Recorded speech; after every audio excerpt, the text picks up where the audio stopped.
كاش الدار اللي ما فيهاش باراسيتامول. الدواء هذا نقدروا نشروه بلا اوردونونس عند الفارماسيان، اي واحد يقدر يشريه. بصح كاين حوايج خصكم تعرفوهم على الباراسيتامول. الحاجه الاولى، باراسيتامول واش هو؟ باراسيتامول هو مسكن ينحي السطر ويهبط الحمى اللي وجعوا راسو. يشربوا اللي عنده الحمى، يشربوا اللي عندها الم الدوره الشهريه، تشربوا اللي عندها ولا اللي عنده الم المفاصل كيف نشربوه. الدواء هذا فعال بصح لازم نستعملوه بالعقل. في هذا الفيديو حبيت نهضر لكم على الجرعات القصوى اللي ما لازمش نتعداوها، على اشهر الادويه اللي فيها باراسيتامول وكيفاش نتفاداو السوردوزاج تاع الباراسيتامول.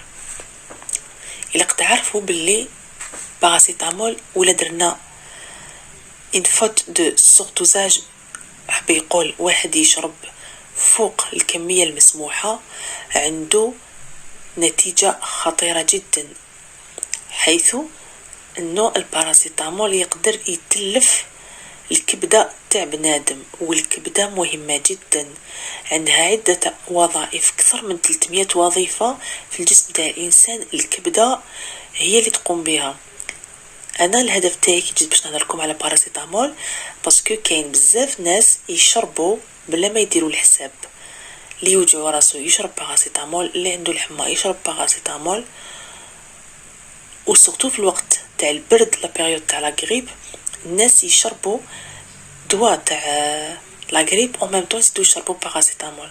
والكارثه الكبرى سي كاين بزاف تاع دواوات تاع الزكام تاع لا غريب او ميم طون خلطوا لهم باراسيتامول.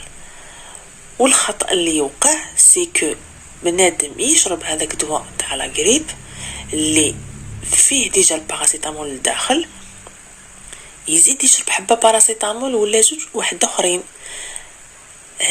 هذا هو الفخ اللي يخلي الناس تغلط وتشرب جرعه زائده. الخطر تاع الجرعه الزائده كما قلت لكم يقدر يؤدي الى تلف الكبد. مالا باش واحد ما يطيحش في هذا الخطا، الا تعرفوا باللي بوغ لي زادولت، الانسان البالغ، الجرعه القصوى هي كي تشرب 1 غرام. الى واحد يوزن اكثر من 50 كيلو تشرب 1 غرام على ضربه، وتقعد مينيموم 4 سوايع باش تزيد تشرب 1 غرام واحده اخرى. هي ايديالمون الى فوميو واحد يصبر